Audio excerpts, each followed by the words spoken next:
Going to you first. You are our legal expert. Lay out for us what is happening with this hearing today and what's next. So in plain terms, imagine your parent tells you, hey, no TV after 10 o'clock. And you get caught playing video games at 10:05 and say, you didn't say anything about video games. That's essentially what the Trump administration is trying to pull here. A judge ordered these planes to be turned around after the Trump administration relied on an archaic law from 1798 that isn't even used during peacetime to subvert the notion of due process, which we are all granted in America. And he did so in order to try and move these migrants to Venezuela.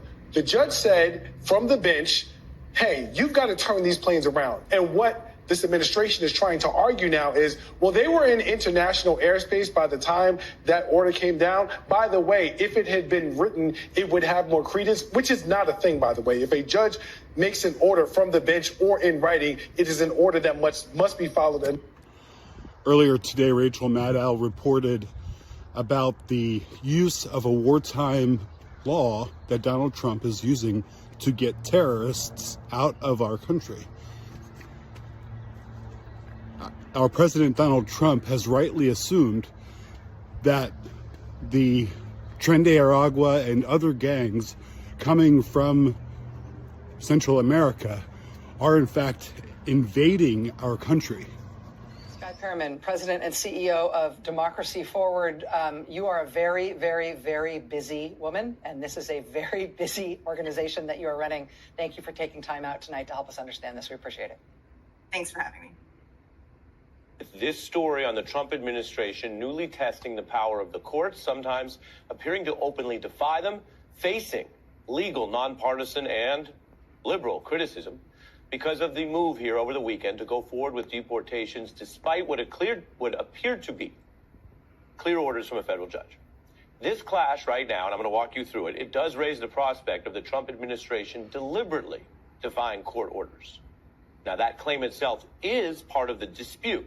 We are going to go through this with the available facts, and as always, reporting everything we know from all sides. You can make up your own mind.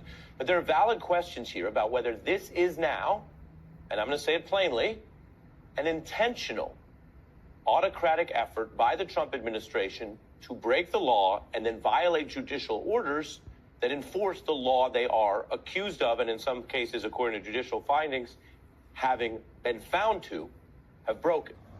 So, yes, we are, in a sense, at war because we are being invaded by a terrorist organization. So not only are we being invaded by Hamas criminals, which we're dealing with, we're also being invaded with South American gangs. Miss Rachel Maddow, Donald Trump is doing exactly what he should be doing. So God bless that. No, our government is not changing in any way. Everything Donald Trump is doing is legal and above board. And when your party has the lowest polling numbers in your party's history, I don't think you have a leg to stand on.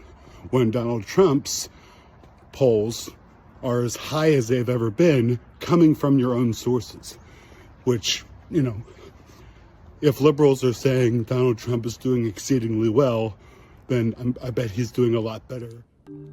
So just to follow up on what I was talking about earlier, Laura Loomer just reported on X that the judge who was trying to block the deportation order of Tren de Aragua has now been called out for not disclosing the fact that his daughter works for the 5013C called Partners for Justice that gives criminal illegal aliens and gang members legal advice. So the judge who's trying to call Donald Trump on his deportation orders is now in very hot water. And it just goes to show why the Democrats have the polling numbers they have and why Donald Trump's polling numbers continue to go up and up.